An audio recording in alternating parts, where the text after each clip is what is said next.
Hello friends, good morning. Welcome to Pawan Wagh academy. और मैं हूं आपका इंग्लिश दोस्त परमेश्वर सराठी। दोस्तों, चलिए आज हम शुरू करने जा रहे हैं यूनिट 2.3, कनेक्टिंग द डॉट्स। ठीक है, तो इस लेसन की शुरुआत करने से पहले हम हमेशा की तरह हम पहले वार्मिंग अप सेशन करेंगे, उसके बाद में उसके लेखक के बारे में जानेंगे और फिर हम आगे बढ़ेंगे लेसन के साथ। अब सबसे पहली बात होती है टाइटल की। टाइटल है कनेक्टिंग द डॉट्स। मतलब क्या होता है ये हमको सबसे पहले जानना जरूरी है। कनेक्टिंग द डॉट्स क्या होता है? कनेक्टिंग द डॉट्स का मतलब क्या होता है? कनेक्टिंग द डॉट्स, बिंदुओं को जोड़ना, है ना। अब ये बिंदु कौन से होते हैं, कौन से बिंदु को जोड़ना है, ये सारी चीजें हमें इस लेसन के बाद ही पता चलेगी।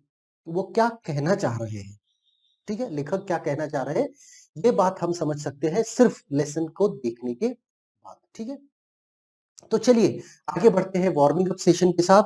और यहाँ पर कुछ लेटर्स दिए हैं, उनके एक डॉट्स दिए हैं और हमसे कहा जा रहा है कि ऐसे डॉट्स को कनेक्ट करो जो आपके लिए सबसे जरूरी है। तो मेरे लिए जो बात मैंने लिखी है, ठीक है, वार्मिंग अप में ये जो कनेक्टिंग द डॉट्स नंबर 1 का जो क्वेश्चन आपको पूछा गया है, उसमें क्या कहा गया है कि डॉट्स को कनेक्ट करना है। किस तरह से? Connect the dots to get what means a lot to you. आपके लिए सबसे जरूरी जो चीज है, वो चीज पाने के लिए, मतलब वो चीज का नाम लेने आने के लिए आपको सारे डॉट्स ऐसे कनेक्ट करने हैं जो चीज आपके लिए बहुत मायने रखती है। तो यहाँ पर मैंने जो किया है वो है EDUCATION, एजुकेशन मेरे लिए सबसे इंपॉर्टेंट है। अब कहोगे सर आप तो टीचर हो, तो आपके लिए एजुकेशन की क्या जरूरत है? ऐसी बात नहीं होती है। Education is ongoing process, it never stops, है ना। भले ही आप बूढ़े हो जाओ, अब एजुकेशन का मतलब स्कूलिंग नहीं होता है। ठीक है, स्कूलिंग मतलब स्कूल में जो जाते हैं हम, जहां वहां जो एजुकेशन पाते हैं वो फॉर्मल एजुकेशन होता है।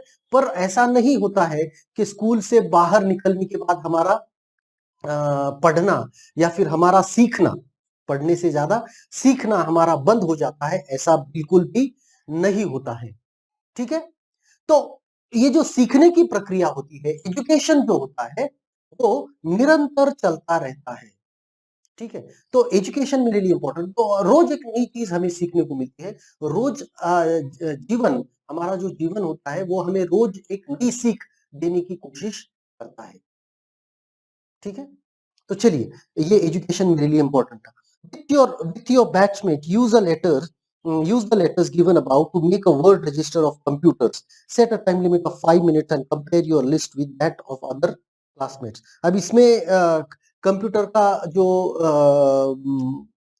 कंप्यूटर का जो वर्ड रजिस्टर हमको तैयार करना है, वो इसी के आधार पर करना है। जो लेटर्स यहाँ पर दिए गए हैं उन्हीं के आधार पर हमें वो तैयार करना है। अब इसमें कौन कौन से लेटर्स हैं? तो इसमें सारे के सारे लेटर्स यहाँ पर मौजूद है। इसमें सिर्फ मुझे एल दिखाई नहीं देता है, बाकी सारे अक्षर तो इसमें सम्मिलित किए गए। अभी इसमें हम देखते हैं, तो पहला है ड्राइव, है ना। कंप्यूटर का वर्ड रजिस्टर मैं तैयार कर रहा हूँ। पहला है ड्राइव, ड्राइव होता है ना। उसके बाद में होता है स्क्रीन, मॉनिटर, उसके बाद में होता है कीबोर्ड। ठीक है, और to make a word register of computer set, इसमें दिया नहीं है हमको कि कितने शब्द हमको लिखने हैं। स्क्रीन, स्क्रीन, स्क्रीन है ना, कंप्यूटर स्क्रीन, मॉनिटर, कीबोर्ड, है ना। ये सारी चीजें हम इसमें इंक्लूड कर सकते हैं, इन सारी चीजों को हम उसमें शामिल कर सकते हैं। ठीक है, चलिए अगला सवाल देखते हैं। अगला सवाल है, you are quite familiar with computer especially the personal computer. Form pairs and make a list of famous computer manufacturing companies. One is given for you. देखो, कंप्यूटर की बनाने वाली जो कंपनियां हैं उनके नाम हमको लिखने हैं. एप्पल दी गई है, दूसरा हम लिखेंगे HP, तीसरा हम लिखेंगे डेल, चौथा हम लिख सकते हैं asus और एसर्स, क्या क्या जो कुछ भी आप उसको कहना चाहें, है ना. तो इस तरह से हम उसको कर सकते हैं. ठीक. अब तीसरा जो सवाल है, complete the web by filling various benefits of computers. Computer के बेनिफिट्स हमको लिखने हैं. बेनिफिट्स क्या है कंप्यूटर, कंप्यूटर के फायदे क्या है?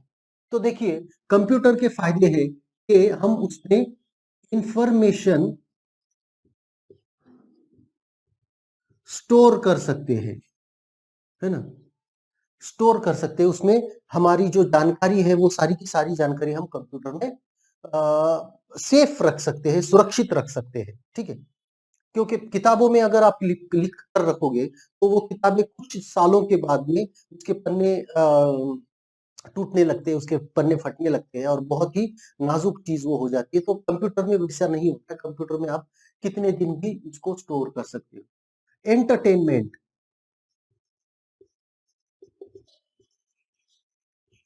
कंप्यूटर पर आप मनोरंजन भी कर सकते हो. मतलब देखिए, मनोरंजन क्या होगा, गाने सुन सकते हो, मूवीज देख सकते हो, है ना. ये सारी चीजें आप कर सकते हो. तो ये हो गया एक, ये हो गया दो, हमको चार करना है वैसे, है ना. तीसरी बात है इंटरनेट. इंटरनेट के फायदे अनेक है. इंटरनेट के क्या फायदे हैं कि आपको जो जानकारी चाहिए, इंफॉर्मेशन अवेलेबिलिटी,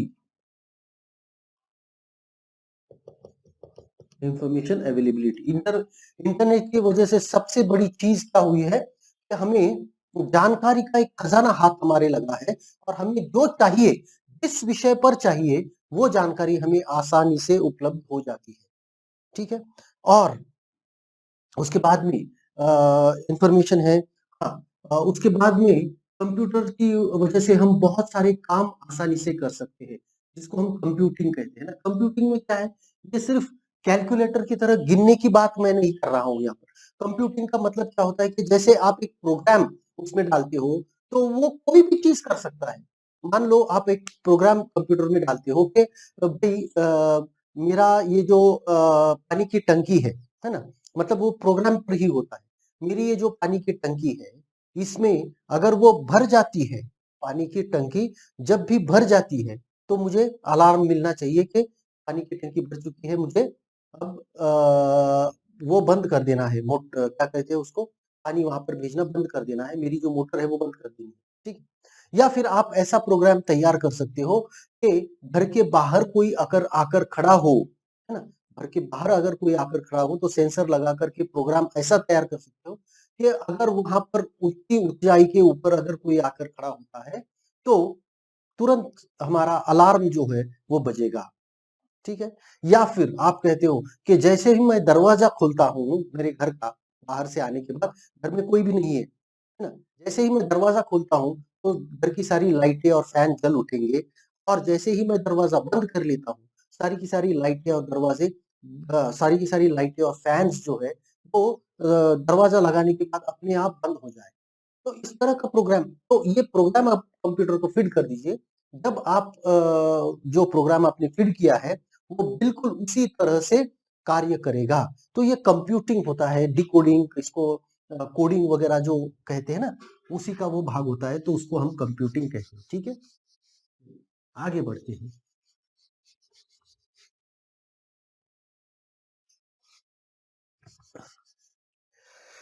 आ, अगला सवाल है चार. Expand the following into the full forms, है ना. इनके फुल फॉर्म्स देने हैं. सबसे पहला है दैट्स.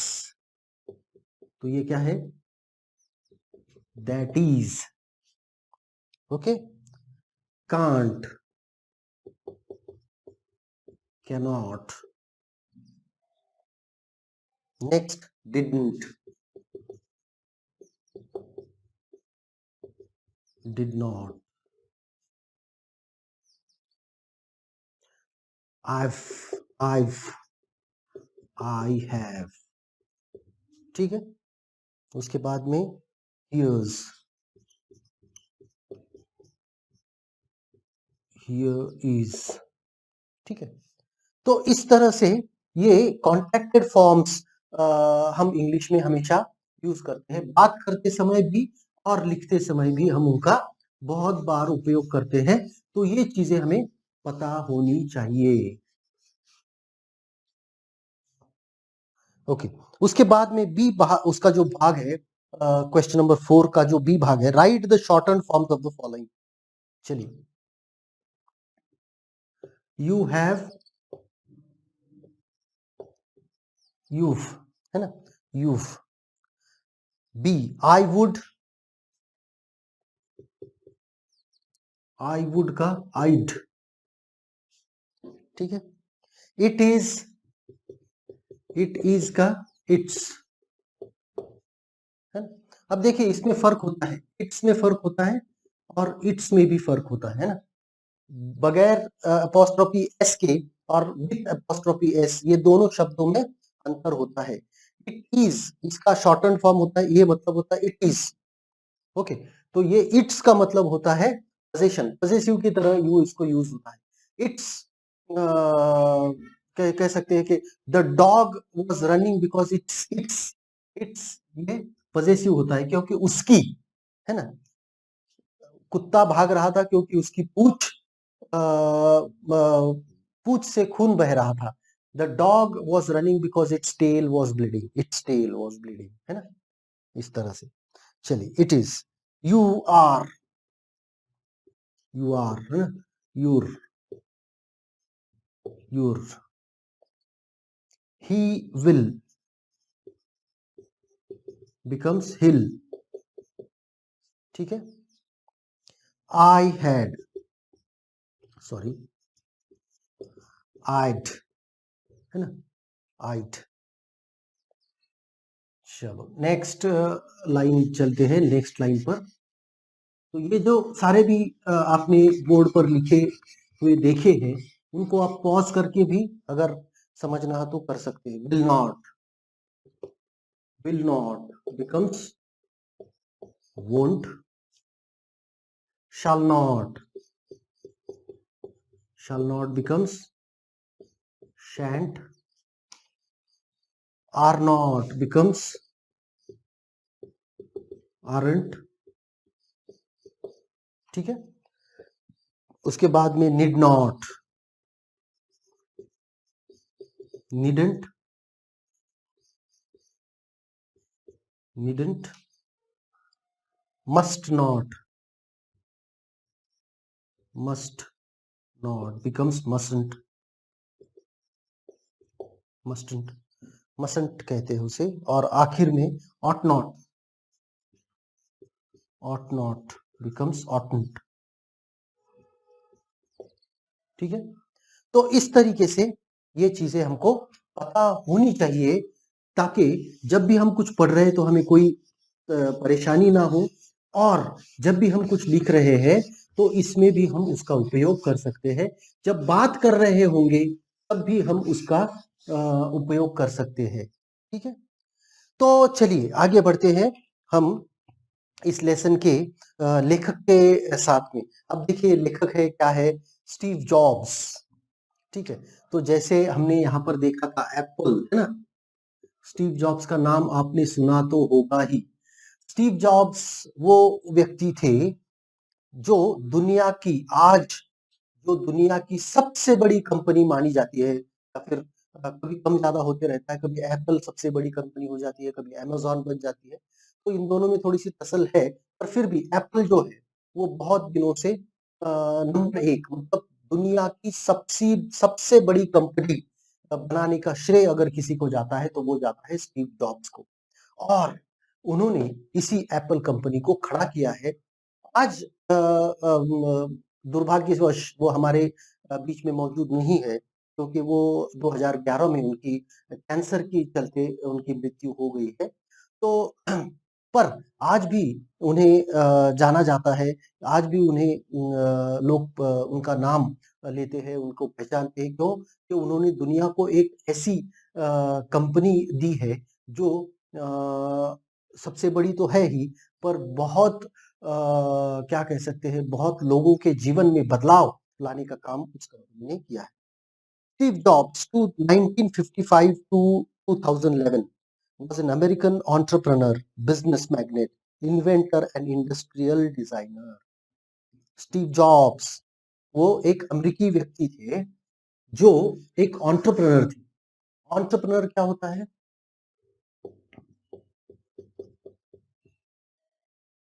एंटरप्रेन्योर है ना, ये शब्द का जो प्रोनाउंसिएशन होता है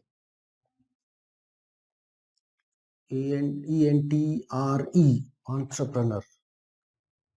ओके, ये एंटरप्रेन्योर क्या होता है? एंटरप्रेन्योर होता है जिसे हम अम, व्यवसायी कह सकते हैं, है ना, व्यवसायी, एंटरप्रेन्योर। बिजनेस मैग्नेट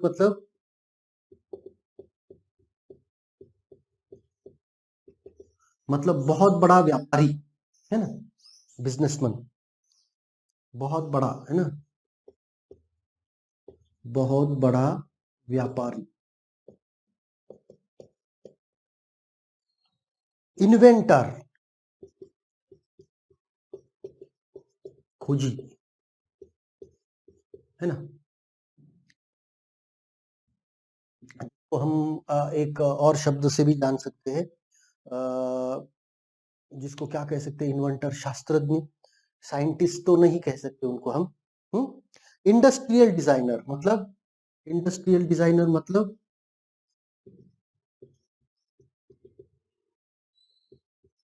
डिजाइनर का मतलब होता है जो अलग अलग चीजें डिजाइन करता है, उसको हम डिजाइनर कहते हैं।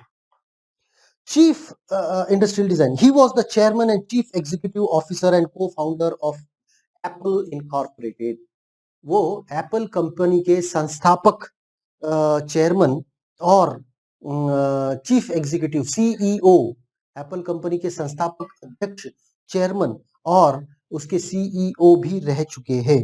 He is widely recognized as one of the pioneers of microcomputer revolution of the 1970s and 80s.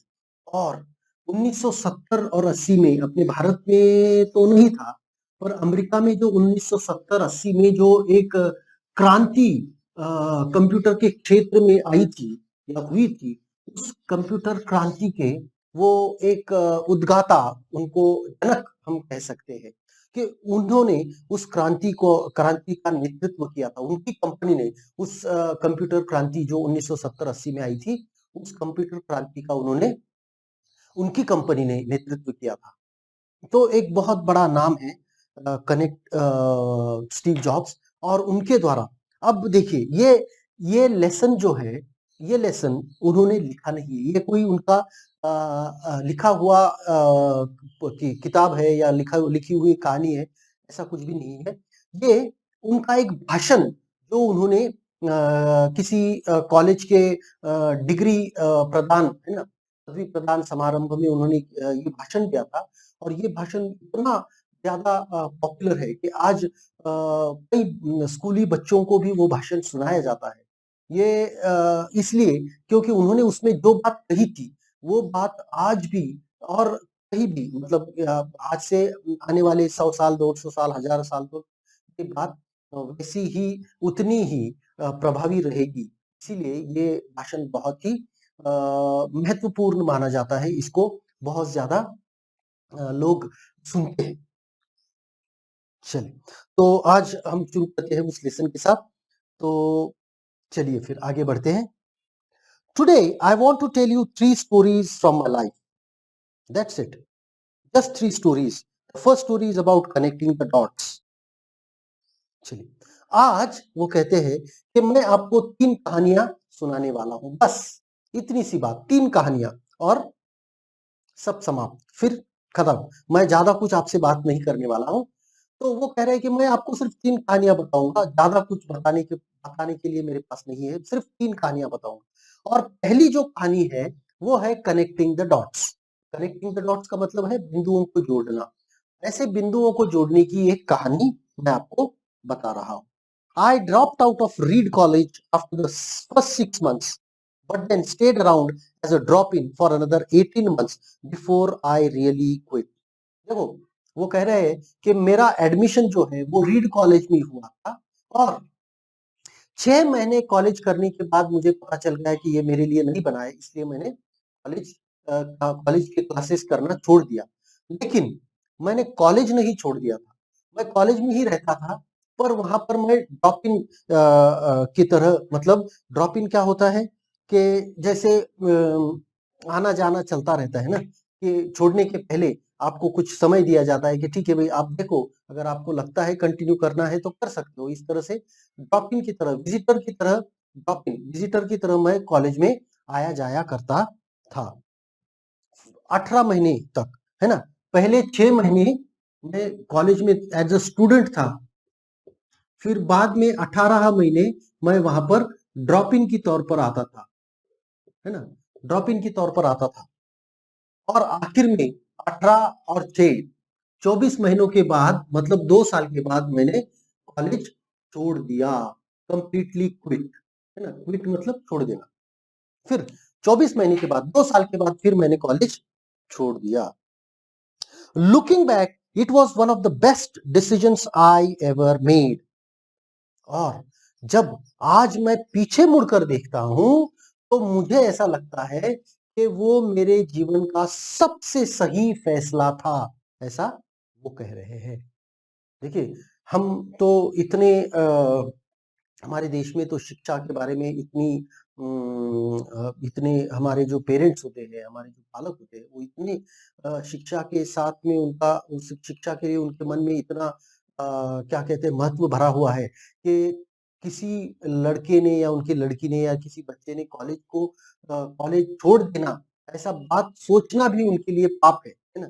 पर यहाँ पर वो कह रहे हैं कि मैंने कॉलेज छोड़ दिया, है ना, मैंने कॉलेज छोड़ दिया और वो मेरे जीवन का सबसे महत्वपूर्ण फैसला है, ऐसा वो कह रहे हैं। अब देखिए, यहाँ पर किसी को भी ये नहीं समझना है कि कॉलेज छोड़ देना एक बहुत अच्छी बात होती है, पढ़ाई को छोड़ देना, पढ़ाई न करना एक बहुत अच्छी बात होती है। देखिए, उन्होंने पढ़ाई भले ही नहीं की, मतलब पढ़ाई नहीं की मतलब क्या है कि उन्होंने भले ही फॉर्मल एजुकेशन छोड़ दिया है, पर वो एक इन्वेंटर के तौर पर, क्योंकि उनके अंदर उस क्षेत्र को लेकर के उन्होंने पढ़ाई क्यों छोड़ी, इसके पीछे का कारण भी हमें पता चलना चाहिए, हमें जानना चाहिए। उन्होंने छोड़ दी क्योंकि वहां वहां पर वो जो कुछ भी पढ़ना चाहते थे, जो कुछ सीखना चाहते थे, वो कॉलेज में नहीं सिखाया जा रहा था, इसलिए वो खुद अपने आप के बल पर वो सारी कुछ चीजें सीख रहे थे, इसलिए उन्हें कॉलेज छोड़ना पड़ा। हमारे साथ ऐसा नहीं है, है ना?